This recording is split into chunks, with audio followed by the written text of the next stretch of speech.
ये आपको वैल्यूज पता है कि since GINT x plus 1 by n plus GINT x plus 2 by n plus plus plus GINT x plus n minus 1 upon n is equal to n x where n belongs to capital N, है ना। तो ये property हमें पता है। तो हम एक काम कर सकते हैं, आइदर ये जो आपको दे रखी वैल्यू इसी को एक्सपेंड कर दें हम, और हम इसका यूज कर लें। क्लियर। तो हम इसकी बात करते हैं 100x की स्टेप। अगर मैं इसकी बात करता हूँ 100x की, तो ये क्या रहेगा, ये रहेगा GINT of x plus GINT of x plus 1 by 100 plus and so on plus x plus 99 by 100। तो अब आप ये देखिए यहाँ पे 19 से लेके और 91 तक की वैल्यू रखी 542। तो अब हम इसके लिए वर्कआउट करते हैं, ठीक है। पहले हम 18 को अलग कर लेते हैं। इसको मैं 3 स्टेप में करता हूँ। देखिए ये बन गया आपका जिंट x से लेके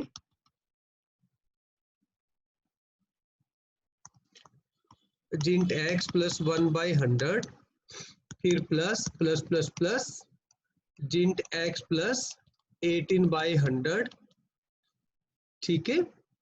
फिर मैं इसको लिख देता हूँ प्लस, इसका कलर चेंज कर देते हैं हम, और ये बन गया x प्लस 19 by 100 से लेके प्लस प्लस प्लस आपका ये x प्लस, और कहाँ तक वैल्यू दे रखी है इसमें वैल्यू दे रखी है 91 तक। तो भाई ये बन गया 91 by 100, क्योंकि डेसिमल में ना उसको हमने 100 उसमें चेंज कर दिया, ठीक है। फिर आपके पास ये बनेगा plus x plus 92 by 100, okay, plus plus plus x plus 99 by 100, ठीक है। अब दो बातें इसकी ध्यान देना है कि हमें जो ये वैल्यू दे रखी है, दोबारा फिर इसको हम हाईलाइट करते हैं आपके लिए। ये जो वैल्यू दे रखी है आपको यहाँ से लेकर यहाँ तक इजिकल टू 542 है। 19 से 91 तक जो रेंज है उसकी वैल्यू कितनी है, 542। तो फिर अब आप एक काम करो, ये जो बीच की वैल्यू है देखो यहाँ वाली इसी का मतलब 542 है ना, तो ये वैल्यू चेंज करते हैं हम। तो अब हम इसको लिखते हैं कि भाई जिंट x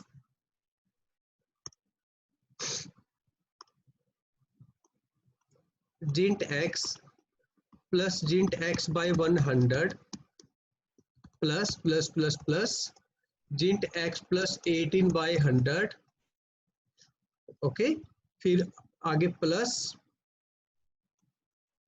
आपके पास जो वैल्यू आएगी वो आएगी 542।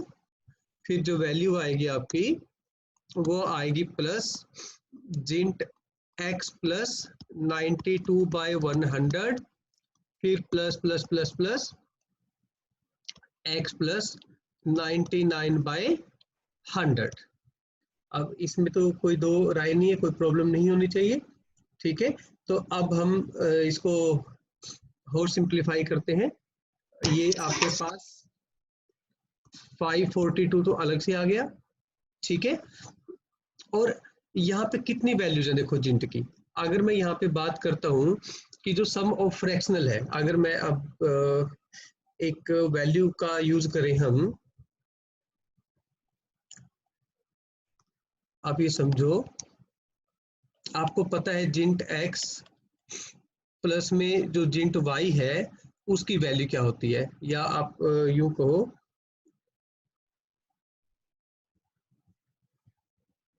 एक प्रॉपर्टी करवाई थी मैंने कि GINT x plus GINT y is equal to GINT x plus y। वो कब था, जब आपका जो दोनों का फ्रैक्शन है fx प्लस fy वो लेस देन 1 हो और ग्रेटर देन इक्वल टू 0। सही बात है ना, ये ऐसे कुछ सिखाया था। अगर ऐसा नहीं है तो फिर हम जिंट x प्लस जो जिंट y है प्लस में 1 जो है उसको हम लिखते हैं जिंट x प्लस में GINT y, sorry GINT x plus y। तो ऐसी वैल्यूज होती हैं। क्लियर। ये प्रॉपर्टी एक बार आप देखो पेपर खोल के, लिए मैं रिकॉर्डिंग पॉज कर रहा हूँ एक बार, इसको तो आप ऐसे कर लेना। 2014 है ना, प्लस में 1/2, ठीक है। इसको 2014 प्लस में 2/4, ठीक है। फिर ये 2014 प्लस में 4/8 एंड सो ऑन, ठीक है। तो ये तो 2014 हो गया ना, इसका इंटीजर सीधा x आ जाएगा, ठीक है। तो 2014 ही इसका आंसर आएगा। नेक्स्ट क्वेश्चन देखो।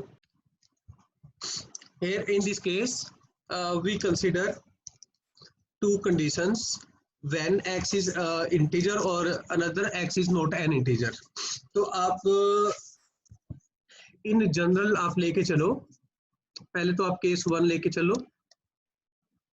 Case 1, if x is an integer, और यहाँ पे आप केस 2 आप सपोज करो x does not belongs to an integer. अगर x इंटीजर है पहले केस में, तो इसका मतलब x की कोई ना कोई वैल्यू होगी, x की कोई ना कोई वैल्यू होगी which is equal to integer. मान लो n कोई इंटीजर है ना, वेयर n इज इंटीजर, कोई भी इंटीजर, कोई भी इंटीजर है ना, 1 2 3 4 5 कुछ भी लेके, ठीक है। तो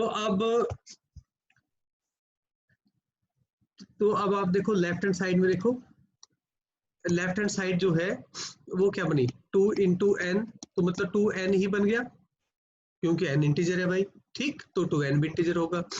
और जो राइट हैंड साइड है वो क्या बनेगी, वो बनेगी x प्लस में हाफ की जो वैल्यू है वो बनेगी n प्लस में n प्लस हाफ। तो अब इन दोनों के फ्रैक्शनल पार्ट का जो सम लेस देन 1 है, तो इसको आप लिख सकते हो n प्लस हाफ, यानी कि 2n प्लस हाफ, यानी कि जिंट ऑफ 2n, ठीक है। तो फिर ये भी 2n हो गया। तो left side equal to right side, तो left hand side is equal to right hand side, यानी कि आपने प्रूव कर दिया कि भाई 2x जो है वो x प्लस हाफ के इक्वल होगा। मेरी बात समझाई है या नहीं आई,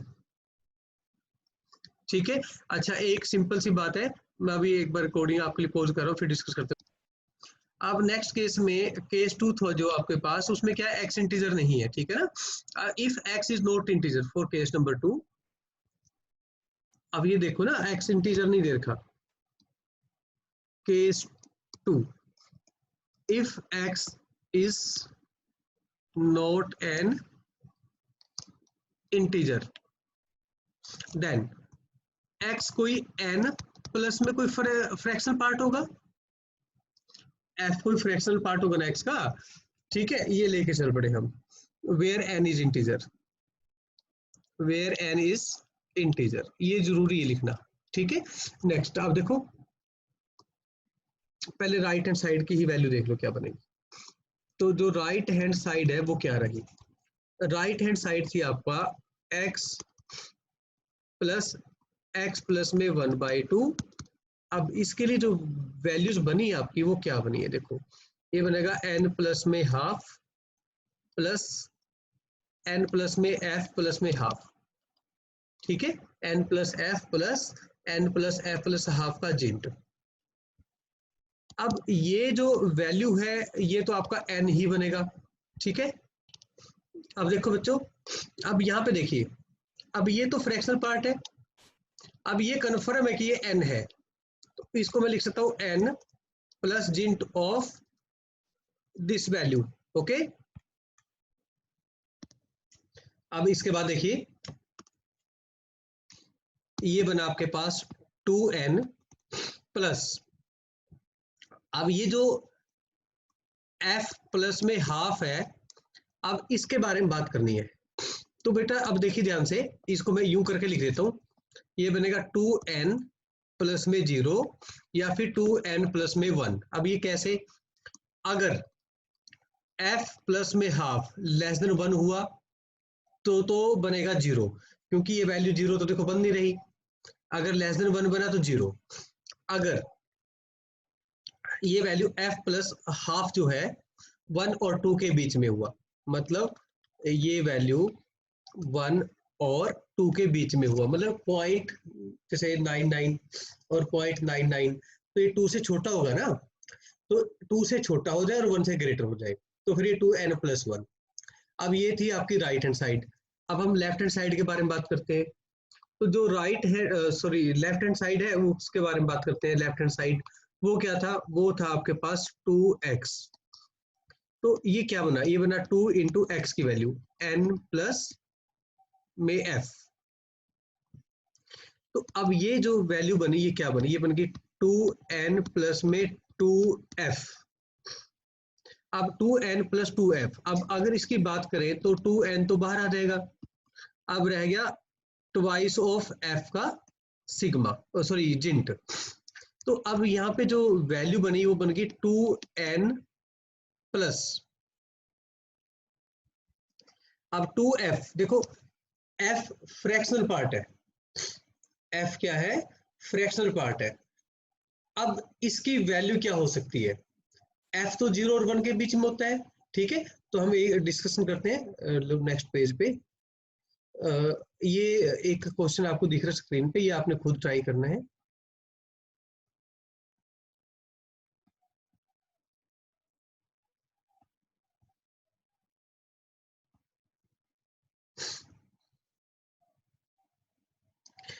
ठीक है भाई, जो अब f की रेंज है उसकी बात हम करेंगे, ठीक है।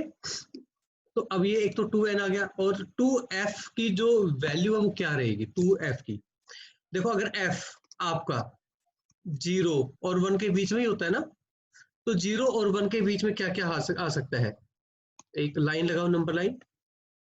देखो 0 और 1 के बीच में कोई पॉइंट 1/2 भी तो आता है, ठीक है ना।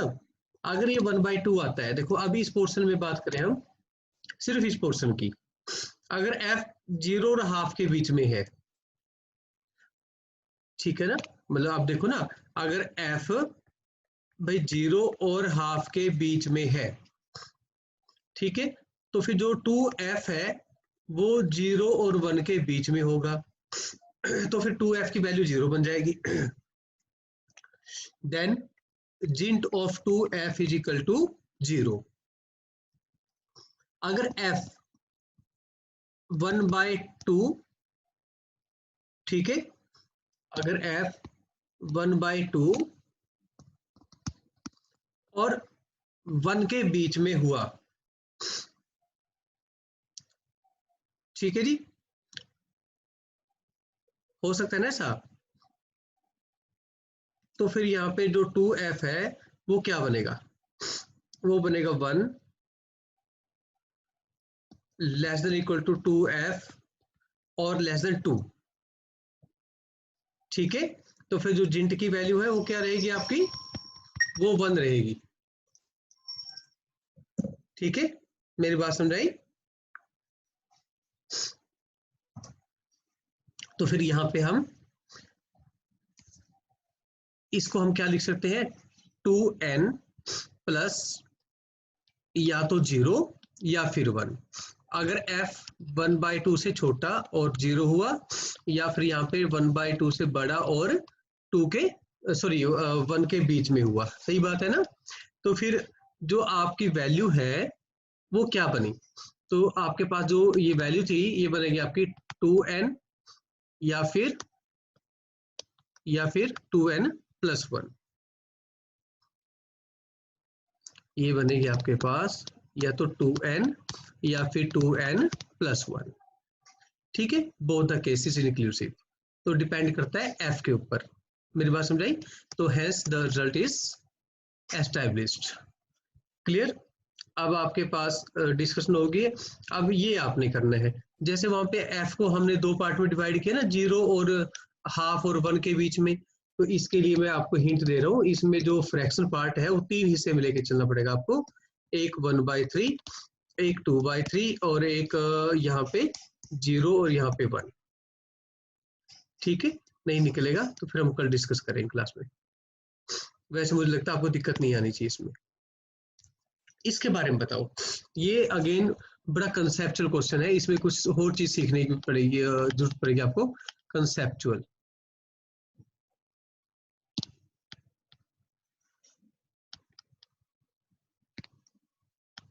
Conceptual question. तो इसके लिए बताओ, आपको तो जिंट फाइंड करना है ना 2x² अपॉन x² प्लस 1 का। तो यहाँ पे हमें बात करनी है, दो तरीके हैं बच्चे उसके, या तो न्यूमरेटर को डिनोमिनेटर से डिवाइड कर दो, ठीक है। अगर आप न्यूमरेटर को डिनोमिनेटर से डिवाइड नहीं कर दो इसको डिवाइड, वही करो आप, वो ज्यादा बेटर है। करो 2x² को x² प्लस 1 से डिवाइड कर दो, तो यहाँ पे 2x² प्लस में 2 आ गया, फिर माइनस माइनस, तो ये बनाएगा आपके पास -2 रिमाइंडर। तो आपके पास अब जो वैल्यू है वो बन गई 2x² अपॉन x² प्लस 1, किसके इक्वल बनेगा? अब ये बनेगा आपका कोशंट प्लस रिमाइंडर अपॉन में डिवाइजर। बात समझाई? तो अब आप ये देखो, इसमें ये 2 तो ऐसे ही रहेगा क्योंकि इंटीजर है ना 2, यहाँ पे 2 इंटीजर है, वो ऐसे ही रहेगा, तो 2 बाहर आ जाएगा, plus GINT of -2 upon x² plus 1। अब हम इसका फ्रैक्शन नहीं पता, ठीक है, बात क्लियर होगी? तो अब इसकी वैल्यूज के ऊपर बात करेंगे हम प्रॉपर, ठीक है। अब आपको पता है कि जो x² है वो हमेशा ही ग्रेटर देन 0 रहेगा, ये भी आपको पता है, और जो x² प्लस 1 है वो वैल्यू 1 से बड़ी रहेगी, ठीक है। तो अब कंसेप्ट यहाँ पे क्या लग रहा है हमें, इसके बारे में बात करनी है ना, ये छोटा है बड़ा है क्या है ना, हमें तो नंबर ऑफ इंटीग्रल सॉल्यूशन निकालने भी। इसकी इंटीजर वैल्यू क्या क्या हो सकती है, कौन कौन सी वैल्यूज है जो इसकी इंटीजर वैल्यू हो सकती है, ठीक है, चेक करते हैं। अब जो x² प्लस में 1 है वो ये तो पक्का है कि हमारा ग्रेटर देन 0 तो है ही है, पॉजिटिव भी है और ग्रेटर देन 1 भी है, ठीक। अगर मैं इसकी बात करता हूं अपॉन में 1 की, तो ये 100% है कि 1 से छोटा होगा, ठीक है, और ये ग्रेटर देन इक्वल टू 0 होगा, ये भी बात कन्फर्म है आपकी, ठीक है। तो अब इसको अगर नहीं समझ आ रहा तो इसको इस तरीके से देख सकते हो आप, हमने +1 में तुम्हें करवाया था क्वेश्चन ऐसे ही, ये करवाया था कि भाई जो x² है वो लेस देन x² प्लस में 1 होगा और ये ग्रेटर देन इक्वल टू 0 होगा, ये तो बात सही है, ऐसे समझाया था ना मैंने। तो जो 0 है अब आपका लेस देन x² प्लस में 1, ये कंफर्म हो गया, ठीक है ना बात, यहां से आपको पता लग जाता है वैल्यू, ठीक है। अब हम बात करें रेसिप्रोकल की, तो रेसिप्रोकल में x² प्लस 1 जो है वो लेस देन 1 होगा, ठीक है, इक्वल टू 1 भी हो सकता है अगर x 0 हुआ तो, बट ये पॉजिटिव रहेगा, ग्रेटर देन 0, ये कभी भी 0 के इक्वल नहीं हो सकता क्योंकि न्यूमरेटर में x की वैल्यू नहीं है जिसकी वजह से वो 0 बन जाए, समझाई बात? अब आगे -2 है, अब दोनों तरफ -2 से मल्टीप्लाई कर दो, अगर मैं -2 से मल्टीप्लाई करता हूं तो ये तो बन जाएगा 0, बट इनइक्वालिटी चेंज हो जाएगी, माइनस से जब आप मल्टीप्लाई करोगे तो इनइक्वालिटी चेंज हो जाएगी आपकी, ठीक है, बात समझाई? अब आप नंबर लाइन की बात करो, अब अगर हम नंबर लाइन की बात करते हैं तो इस नंबर लाइन पे ये 0 है और यहाँ पे -2 है, तो ये जो वैल्यू है आपकी, ये जो वैल्यू है ये 0 और -2 के बीच में है ना, -2 से बड़ी और 0 से छोटी है, मतलब 0 इंक्लूडेड नहीं है, -2 जो है वो इंक्लूडेड है, और इनके बीच में एक इंटीजर और आता है -1, वो भी इंक्लूडेड है, ठीक है। अब आप ये देखो इस पूरे इंटरवल में इसकी क्या क्या वैल्यू हो सकती है जिंट की, अगर हम इस पूरे इंटरवल में बात करें तो इसकी एक वैल्यू जो बनेगी वो बनेगी आपकी -1 बन सकती है, और एक वैल्यू इसकी -2 बन सकती है, 0 इसकी वैल्यू नहीं बन सकती, ये फैक्ट है, ये क्लियर है, बात समझाई? अब तो इसका मतलब ये है कि ये जो वैल्यू है इसका ये क्या बनेगा, ये या तो बनेगी भाई यहाँ पे -2 या बनेगी -1, इसका कलर चेंज कर देते हैं ताकि आपको समझ में आए। ये बनेगा 2 प्लस, या तो बनेगी वैल्यू -2 या बनेगी -1, तो ये बन गया आपके पास 0 या फिर 1, तो इसकी इंटेग्रल सोल्यूशन कितने आ गए? अब इंटेग्रल सोल्यूशन 0 और 1 आए हैं, अब काउंट करो इनको 2। There are 2 integral values of the GINT 2x² upon x² plus 1। बस आपको इसी बात पे ध्यान देना है कि डिवाइड करना है इसको। डिवाइड कब कब करना होता है? जब न्यूमरेटर की पावर डिनोमिनेटर से ज्यादा हो या इक्वल टू हो। Okay, clear? Next question. अब इसके बारे में बात करो, ये भी बड़ा अच्छा कंसेप्चुअल क्वेश्चन है, ये देखने में बहुत डरावना है, बट ये ओरली क्वेश्चन हो जाएगा, ठीक है? अब ये ओरली कैसे हो जाएगा? आप ये देखो, इसमें जिंट सॉरी फ्रैक्शनल पार्ट है, ये भी फ्रैक्शनल पार्ट है, और जो फ्रैक्शनल पार्ट है तुम्हें पता है उसकी जो वैल्यू है ना वो क्या होती है? वो लेस देन 1 होगी और ग्रेटर देन 0 होगी। मेरी बात समझाई? तो इसकी जो वैल्यू है साइन के फ्रैक्शनल पार्ट की वो भी 1 और 0 होगी। बात फ्रैक्शनल पार्ट की है, इन दोनों को ऐड कर दो। अगर मैं इन दोनों को ऐड करता हूं तो 0 लेस देन इक्वल टू, तो ये बन जाएगा GINT fractional part of x plus fractional part of sine x और लेस देन 2। ठीक है जी, but this can't equal to 2, ये कभी भी 2 के इक्वल नहीं हो सकता। And we are given that the sum must be equal to 2 which is not possible. Okay, मेरी बात समझाई? तो hence no solution, hence no solution. भी x की कोई ऐसी वैल्यू नहीं होगी जो इसको सेटिस्फाई कर दे। इक्वल टू 2 तो हो ही नहीं सकता ना भाई, ठीक है ना? अदर वे में यूं कर सकते हो आप, अदर वे में 0 लेस देन इक्वल टू, अब इसकी वैल्यू पुट कर दो 2 लेस देन 2, अब लिख दो which is absurd, which is absurd. Absurd मतलब बेतुका, जिसका कोई मतलब ऐसा नहीं, पॉसिबल नहीं है, इलॉजिकल। ठीक है, as there is no solution, इस तरह के फंक्शन का कोई सॉल्यूशन नहीं है। ठीक है पुनीत, यही था 63 पेज नंबर। नहीं सर, सिग्मा वाला है, सिग्मा वाला। अच्छा, फिर वो 60 ये वाला। हाँ जी, ये है। अच्छा, ये पेज नंबर 64 था बेटा, कोई नहीं। अच्छा, इसमें okay, find the value of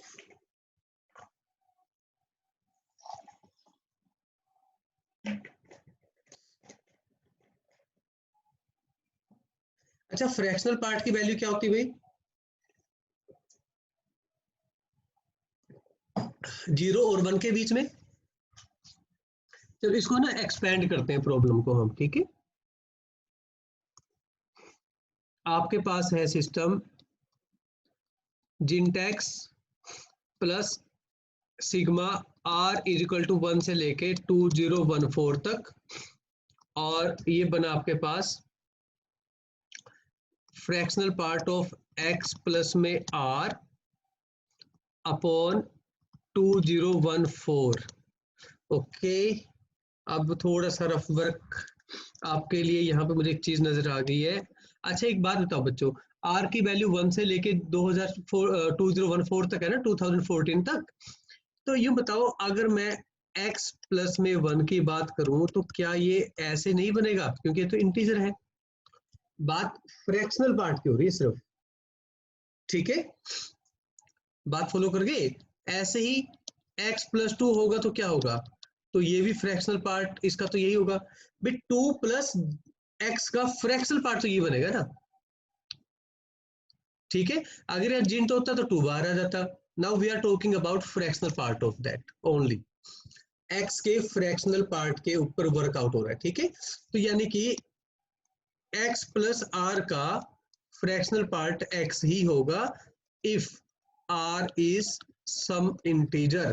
तो फिर एक काम बहुत अच्छा हो गया है, तो ये बना है जिंट x plus sigma r is equal to 1 से लेके 214 तक, और ये बन जाएगा fractional part of x upon 2014। ठीक है, और ये और ज्यादा सुंदर बन गया। मुझे लग रहा था कि इसको हम थोड़ा लेंथी खींचेंगे, बट ये जल्दी हो गया बेटा। अब आप देखिए, जो सम है वो r पे डिपेंड करता है, x पे नहीं है, तो इसलिए फ्रैक्शनल पार्ट ऑफ x बाहर आ जाएगा, 2014 भी बाहर आ जाएगा, और आपके पास रहेगा सिग्मा r इजिकल टू 1 से लेके 2014 तक और अंदर रहेगा 1।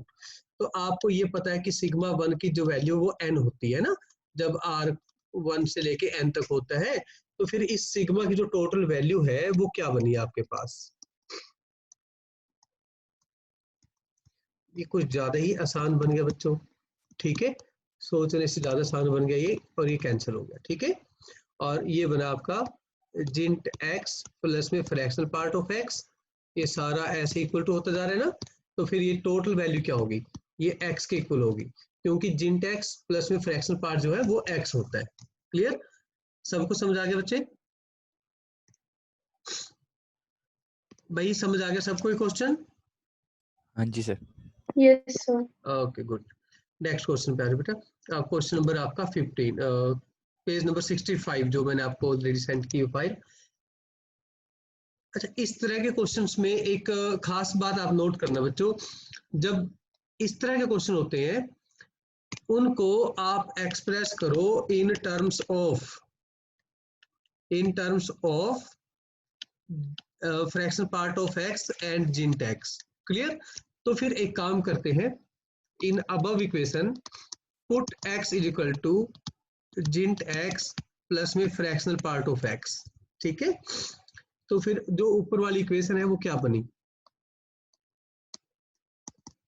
x की वैल्यू पुट कर दो और प्लस में आपके पास जिंट आ गया, ठीक है। तो ये बनेगा 3 ऐसे ट्वाइस ऑफ जिंट, ठीक है बच्चों। और ये इंप्लाई कर रहा है कि ये जो वैल्यू है ये 2/3 और जिंट की वैल्यू आ गई, ठीक है। बट अब यहाँ पे ऐसा क्या बेनिफिट होगा हमें? बट जो फ्रैक्शनल पार्ट ऑफ x है वो लेस देन 1 होगा और ग्रेटर देन इक्वल टू 0 होगा। तो अब आप एक काम करो, यहाँ से वैल्यू पुट कर दो, ये वैल्यू यहाँ पे पुट कर दो।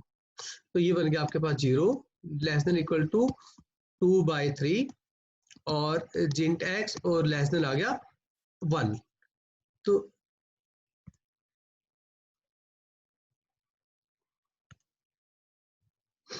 तो ये 0 लेस देन इक्वल टू बच्चों यहाँ पे आएगा जिंट x और यहाँ पे 3/2 आया है ना, मेरी बात समझाई?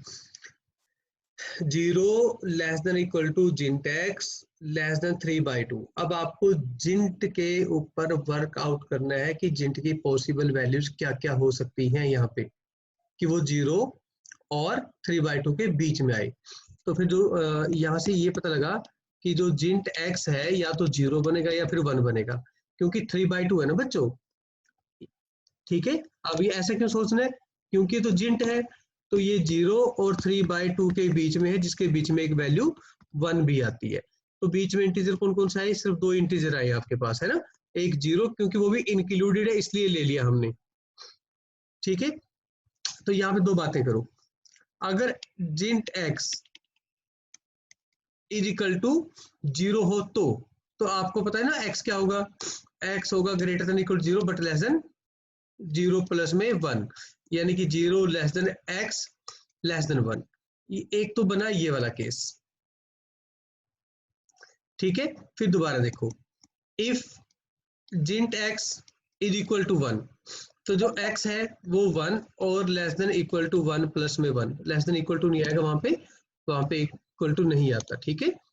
तो 1 less than equal to x less than 2। मेरी बात समझाइए आपको? यहाँ पे तो कोई दिक्कत नहीं है बच्चे। तो अब आप इनको अंडरलाइन करो कि या तो ये केस बनेगा या फिर ये केस बनेगा। इससे आपको निकालना क्या, क्वेश्चन क्या है कि सोल्व फॉर x। तो आपका फाइनल जो आंसर है वो आ चुका है, ठीक है। सोल्व फॉर x, ये आपका आंसर आ गया। दूसरा तरीका ये होगा बच्चों यहाँ पे कि आपने जो जिंट की वैल्यू निकाली है,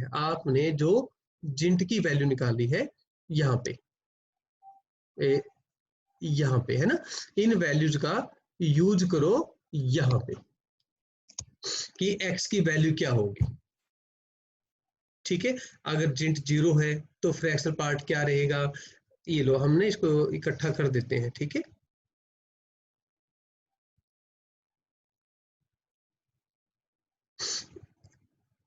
नंबर डाल दे बच्चों इसको, बड़े ध्यान से देखना आप, बहुत ध्यान से। ये इक्वेशन नंबर 1, ये इक्वेशन नंबर 2। पहले तो इक्वेशन नंबर 1 और 2 लिख देते हैं हम।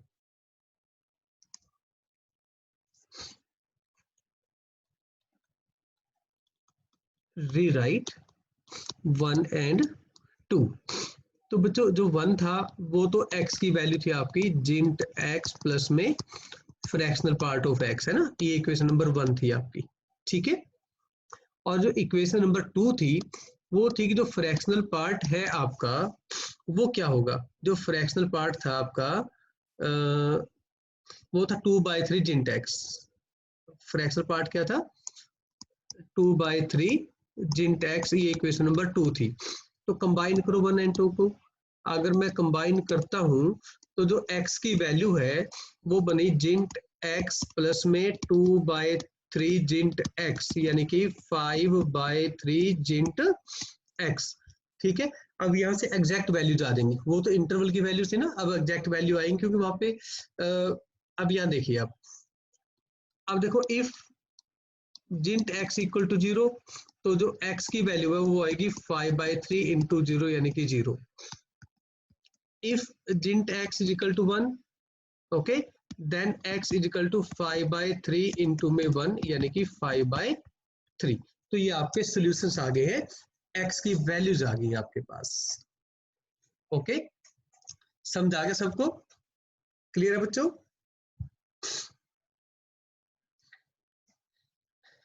पूछना बच्चे किसने,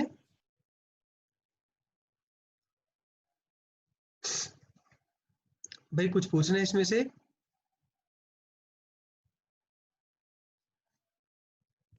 नो सर।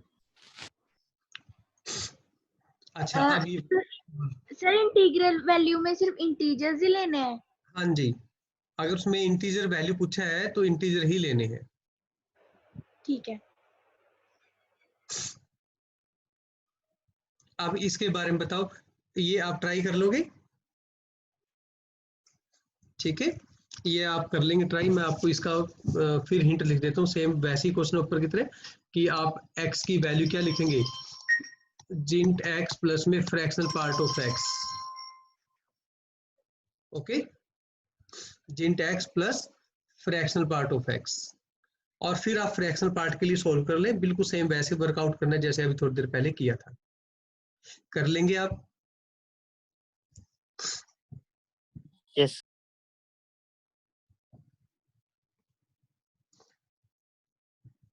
अच्छा एक क्वेश्चन बताइए आप जरा, इसमें एक बात बताओ भाई, बड़े ध्यान से देखना,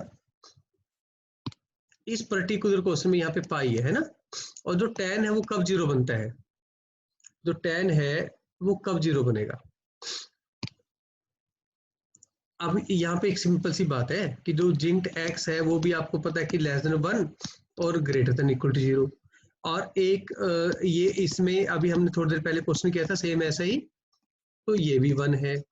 तो अगर मैं इन दोनों को ऐड करता हूं तो क्या बनेगा, अगर मैं इनको ऐड करता हूं तो 0 less than equal to GINT x plus में ये रकम, मेरी बात समझाई, ये लेस देन 2 आ गया, ठीक।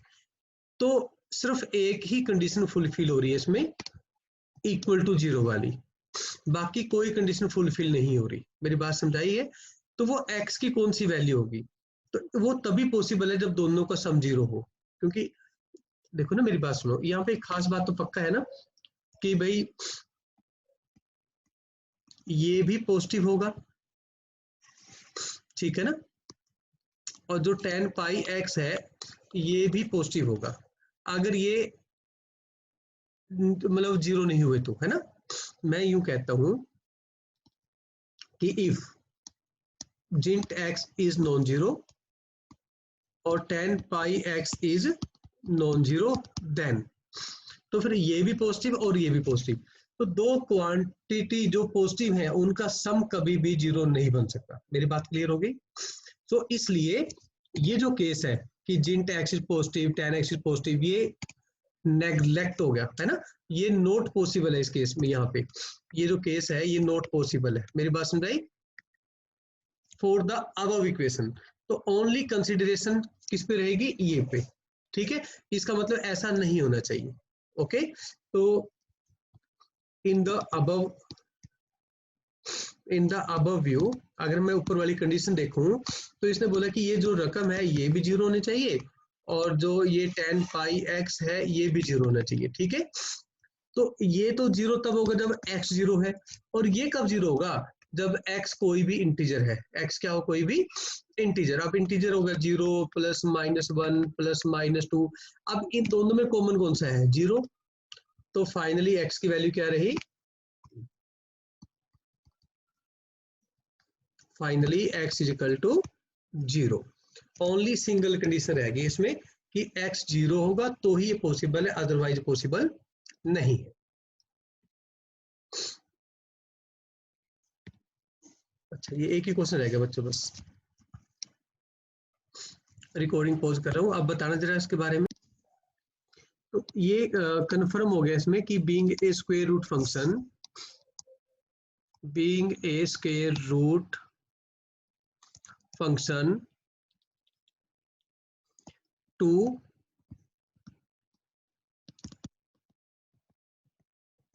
ये चीज क्या होनी चाहिए, ग्रेटर देन 0 होनी चाहिए ना। मतलब आपके ये कहने का मतलब है कि ग्रेटर स्क्वायर रूट फंक्शन है, तो ये जो फंक्शन होगा ना स्क्वायर रूट में, ये तभी डिफाइंड होगा जब इसके अंदर का जो पोर्शन है वो ग्रेटर देन इक्वल टू 0 हो, ठीक है। अगर ऐसा हुआ तो भाई, अच्छा दिस इज क्वाड्रेटिक है ना, ये क्वाड्रेटिक इसमें है, which is quadratic in fractional part of x। तो फिर इसके फैक्टर बनाओ, अगर बनते हैं तो मेरे ख्याल से फैक्टर बन गए हैं इसके, ठीक है बच्चों, ये ऐसे हो गया। तो फिर यहाँ पे आपने क्या किया, एक कॉमन ले लिया, तो ये रकम रहेगी माइनस में 1, माइनस कॉमन ले लो, तो भाई फ्रैक्शन पार्ट माइनस में 1, ये बन गया इसके फैक्टर, ठीक है। तो 2 माइनस में 1, ठीक है, और आपके पास रह गया फ्रैक्शनल पार्ट माइनस में 1 is greater than equal to 0। तो यहाँ पे कुछ गड़बड़ तो नहीं है, बिल्कुल नहीं है गड़बड़। कैलकुलेशन देख लेना बच्चों, कई बार गलती हो जाती है। तो यहाँ पे दो केस बने हैं आपके लिए, एक तो ये बना कि ये जो वैल्यू है ना फ्रैक्शनल पार्ट, ये इक्वल टू 1 बना, और एक बना हाफ, ठीक है ना। तो अब इन दोनों में देखना है कि ये पॉजिटिव कब है और ये नेगेटिव कब है, ठीक है। जो फ्रैक्शनल पार्ट है उसके बारे में हम बात कर रहे हैं। तो ये नंबर लाइन ड्रॉ करो, हाँ जी।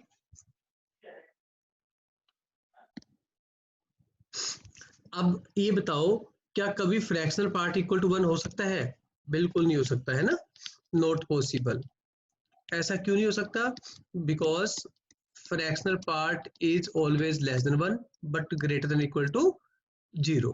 तो ये चीज इसलिए पॉसिबल नहीं है, मेरी बात समझाई। तो ये तो हमने छोड़ दिया। अब फ्रैक्शनल पार्ट हाफ कब कब होगा भाई, हमें करना क्या था, क्वेश्चन क्या था, डोमेन फाइंड करनी है, डोमेन। अब ये देख लो आप कि x की वो सारी वैल्यू जिसका फ्रैक्शनल पार्ट 1/2 हो, तो 1/2 आप देखिए फिर फ्रैक्शनल पार्ट कब हो सकता है। क्या लिखेंगे हम फ्रैक्शनल पार्ट को, हमें पता है कि since x is equal to GINT x plus में फ्रैक्शनल पार्ट, मेरी बात समझाई। तो ये बनेगा आपके पास जिंट x प्लस में 1/2, यानी कि एवरी इंटीजर प्लस में 1/2, सही बात है। यानी कि एवरी इंटीजर प्लस में 1/2, यानी कि n plus 1/2 where n is integer, ठीक है, वेयर n इज इंटीजर। तो जो डोमेन है आपकी वो इस तरह के पॉइंट होंगे, है ना। कौन कौन से पॉइंट होंगे, 1/2, 3/2, 5/2, 7/2 प्लस एंड माइनस में। तो इस तरीके के सारे रैशनल नंबर आपके क्या होंगे, डोमेन होंगे। मेरी बात फॉलो कर गए? तो सर सेट ऑफ, हाँ बताओ। सर माइनस वाले एक्सक्लूड नहीं करेंगे क्योंकि हमें वो x ग्रेटर देन 0 भी दे रखा है। अच्छा गिवन है वो, ठीक है, फिर माइनस करेंगे बच्चे को। अगर x ग्रेटर देन 0 है, बिल्कुल सही बात है, x ग्रेटर देन 0 है तो उसको हम छोड़ देंगे बच्चों, ठीक है। तो फिर यहाँ पे n जो है वो नेचुरल नंबर होना चाहिए। क्या होना चाहिए, नेचुरल नंबर, होल नंबर बल्कि, क्योंकि 0 प्लस हाफ, ठीक है, बिल्कुल ठीक है, n जो आपका वो होल नंबर होना चाहिए, ठीक। तो इसको अगर हम ऐसे लिखेंगे तो n प्लस में half, where n is equal to 0, 1, 2, 3 and so on. तो ये इस तरीके के नंबर जो है हमारा जो है डोमेन सेट आ गया। क्लियर, ये आपका डोमेन सेट।